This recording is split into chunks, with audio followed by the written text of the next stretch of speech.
Bien, amigos, saludos como siempre, bienvenidos una vez más. Este es un programa especial desde USA con Damaso Jiménez para Visión Democracia TV. Vamos a estar conversando un poco ya prácticamente a 10 días del próximo proceso que se va a llevar a cabo en los Estados Unidos presidencial entre Donald Trump y Joe Biden.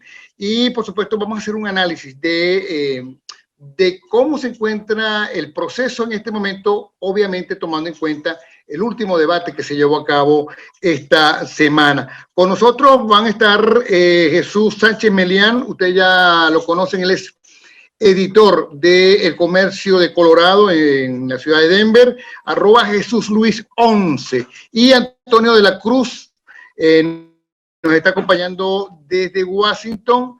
Ustedes lo conocen, presidente de Interamerican Trend o de Tendencias Interamericanas, desde Washington, y por supuesto miembro del Centro de Estudios Estratégicos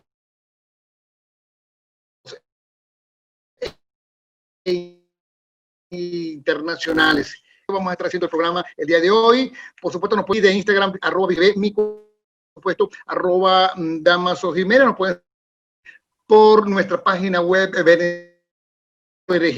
Bueno, queríamos comenzar, lo tenemos a ellos dos ya en línea, rapidito, porque es un programa concreto y directo, ¿no? Sobre el tema de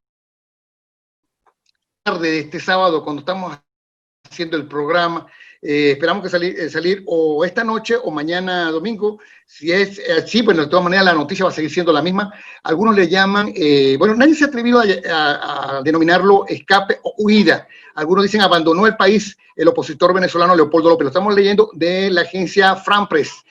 Última hora, Leopoldo López en camino a España tras salida de la embajada en Caracas, ¿no? Dejó la embajada por voluntad propia y salió de Venezuela. También es de la agencia France Press, de forma obviamente secreta, dice aquí, clandestina por la frontera con Colombia. Ya salió rumbo, dijo a la FD Leopoldo 18 en la sede diplomática después de abril del 2019, estaba en calidad de huésped. Hacía, bueno, en 2 o 3 oportunidades se le escuchó algún comentario, pero bueno, son 1.440 kilómetros entre la embajada que está en Caracas y Colombia. Si se fue por tierra, son más de 30 horas en las que, bueno, podríamos decir que estaban en modo avión, tanto el G2, el SEBIN, como esos elementos que se encuentran en la frontera. Un comentario antes de iniciar el tema central por parte de Antonio de la Cruz y de Jesús Sánchez sobre este episodio en Venezuela. ¿Cómo se encuentran? Muy bien, gracias, Damaso, y gracias por la invitación. Jesús, un abrazo. A ver, ¿cómo estás viendo esto de último momento? A ver, ¿a qué te huele tu olfato político? ¿Qué dice allí? No, ¿qué ocurre con el caso de Leopoldo López? Lo que yo veo es que básicamente recordemos que Jesús Silva, que era el embajador de España en Caracas, en Venezuela, fue trasladado, fue movido, y su reemplazo es el embajador de España en Cuba. Y el nuevo embajador, que ahorita se me escapa el nombre, es muy cerca del pensamiento, muy cerca a el gobierno cubano. Hay quienes sostienen que tiene muy buena relación con la nomenclatura cubana y sobre todo con Díaz-Canel. Entonces, venir a Caracas y el nuevo embajador imponía una serie de condiciones para Leopoldo, para seguir operando Leopoldo López, para seguir operando desde esa embajada, que definitivamente ponía una condición de riesgo, de estrés, todo lo que venía sucediendo. Entonces, ¿qué se planteaba ante esa situación? Tenía varias opciones. Una, poderse mover hacia otra embajada, pero no era lo más recomendado porque la embajada de España le daba una cierta seguridad por la relación del gobierno español y de Zapatero con el régimen de Maduro.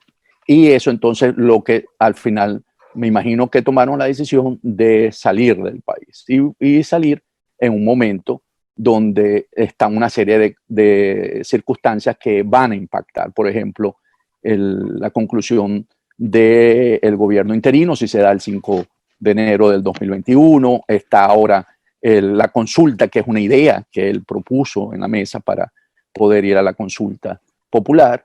Entonces, hay una serie de elementos que hay que empezar a ver cómo va a ser después de su salida. Recordemos que también era el jefe del gobierno interno y entonces él ahora va a tener una mayor fuerza estando afuera y viene una serie de cambios. Estamos a la expectativa de los resultados en Estados Unidos, que también van a tener un impacto sobre Venezuela.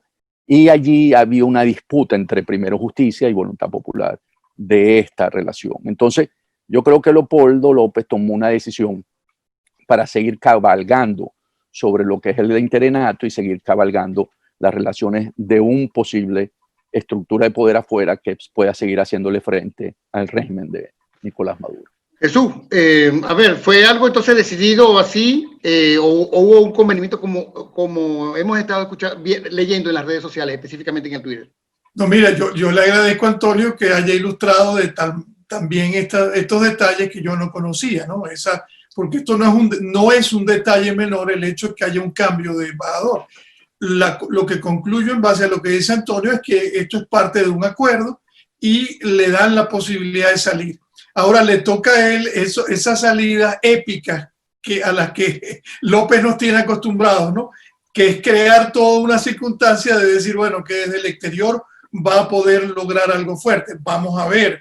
Ciertamente lo que dice Antonio es importante y yo creo que la elección de Estados Unidos va a determinar lo que va a ocurrir en el corto plazo en Venezuela, porque el interinato solo fue posible por un acuerdo con el gobierno de Donald Trump.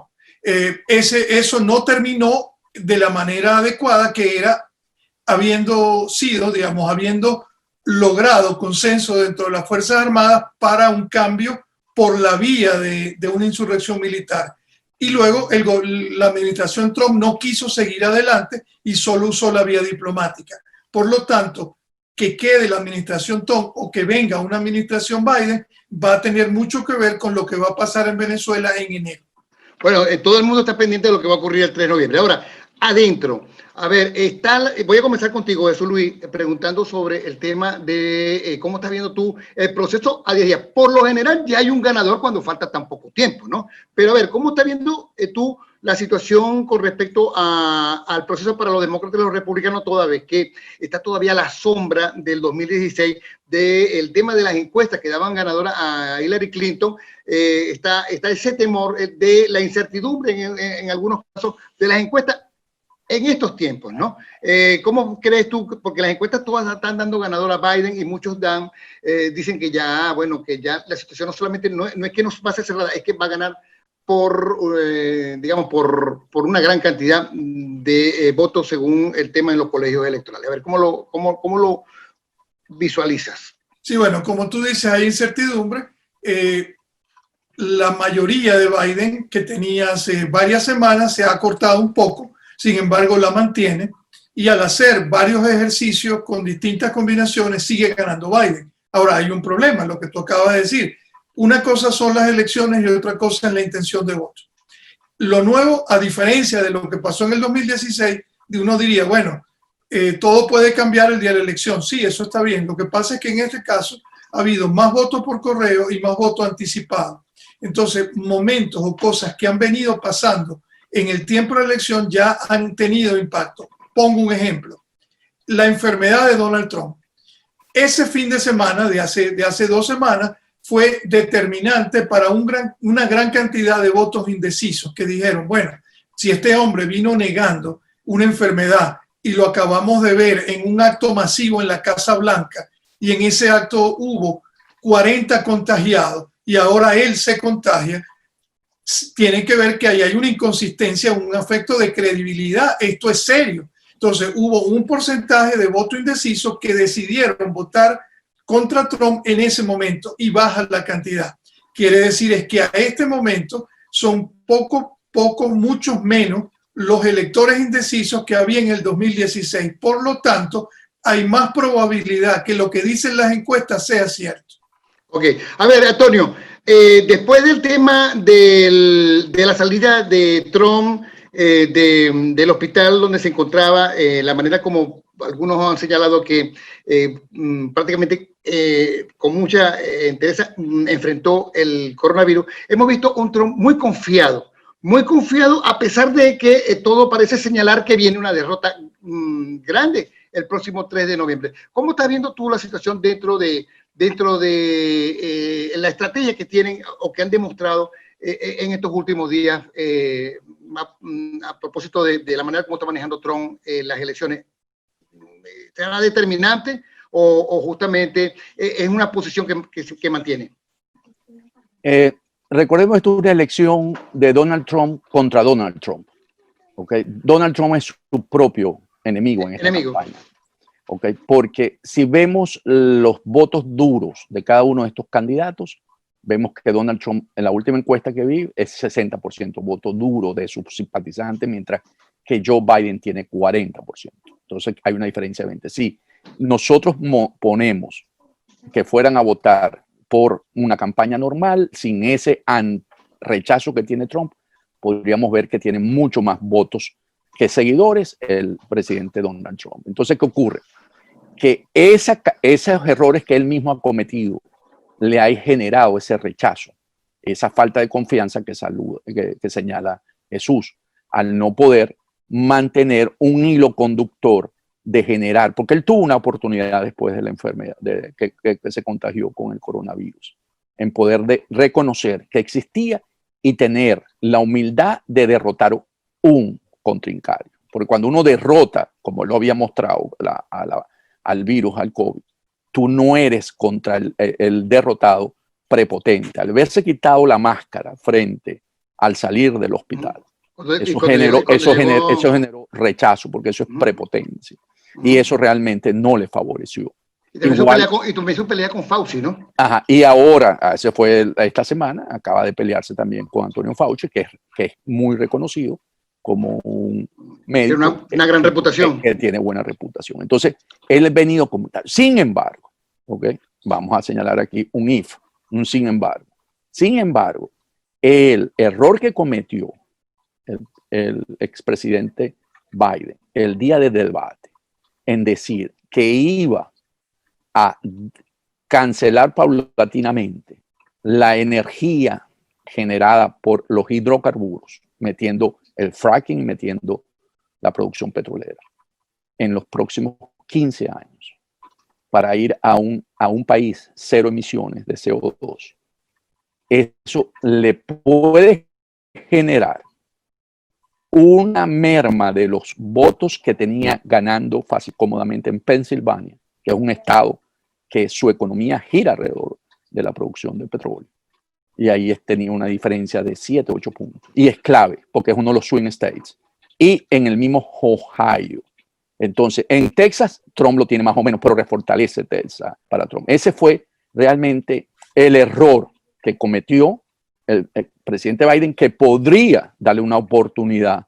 Un aire, un oxígeno. Una pequeña oportunidad, porque eso no le consolida a los estados petroleros, que no todos son swing state, hay 2 que son swing state y que Trump necesita para ganar.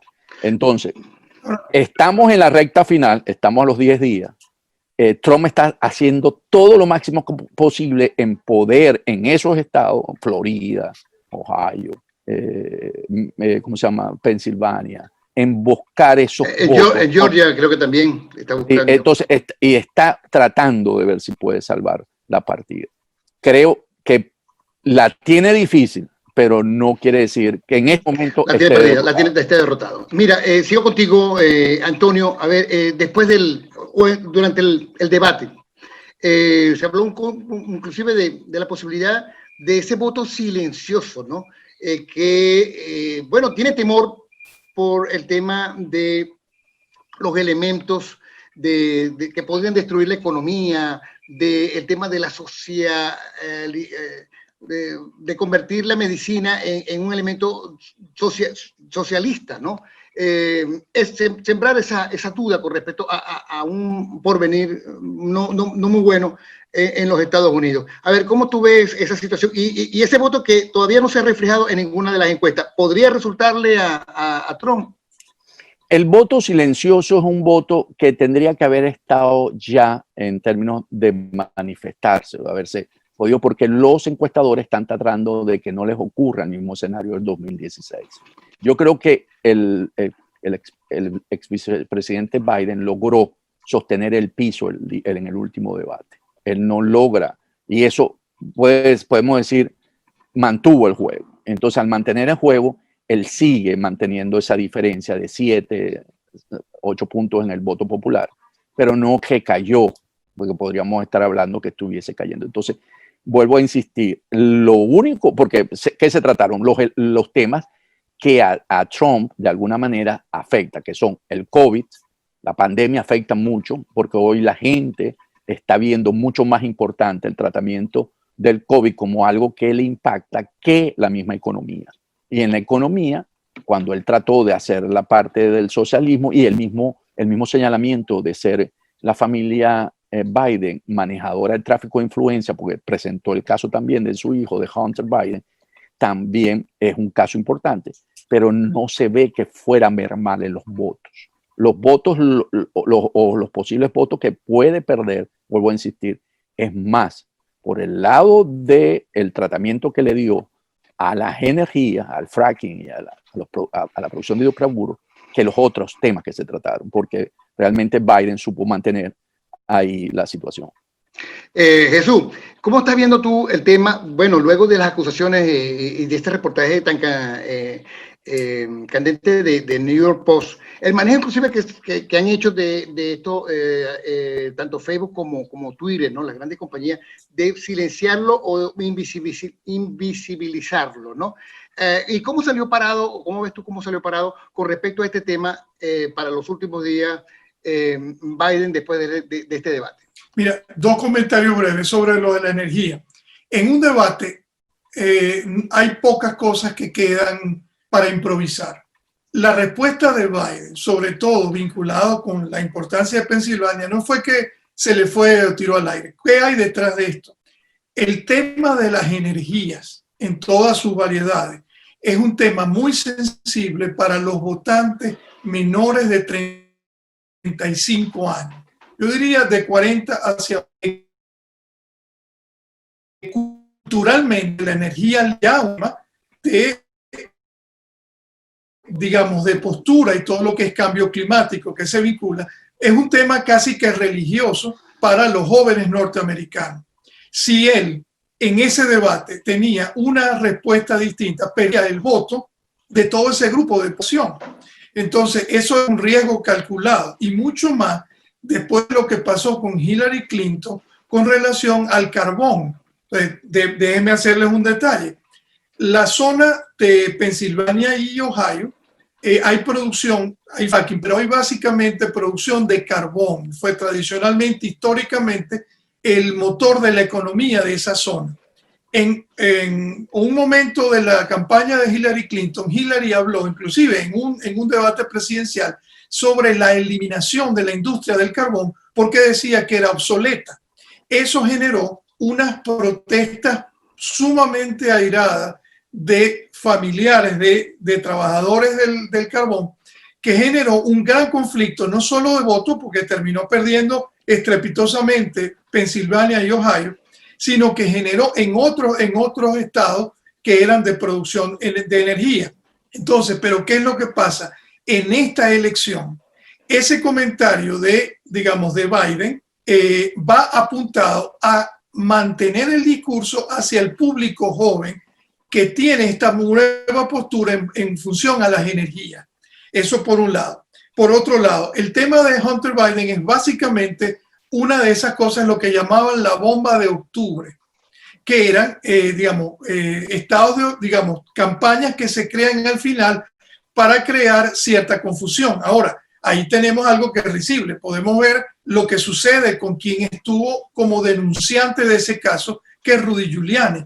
Vimos hace 2 días que termina en una escena porno, en una película de opinión, casi que le iban a hacer sexo oral. Es decir, el abogado del presidente, que además es quien está detrás del caso, de todo el caso de las denuncias con Joe Biden, termina en una cama, en una escena cómica de una cámara indiscreta. Entonces, eso es parte de todo lo que está. Esas son denuncias muy poco serias que son válidas desde el punto de vista de argumento electoral, pero que analistas serios no deben perder tiempo, salvo decir que eso son estrategias de opinión y que habrá algún público que le afecte eso, pero bomba de humo, mayor tipo de análisis. Sí, bomba de humo en el chisme político que siempre hay. Mira, ya para finalizar casi, porque después de esto nos queda otra última pregunta y no sé, estoy esperando que nos diga cómo estamos de tiempo a Gabo.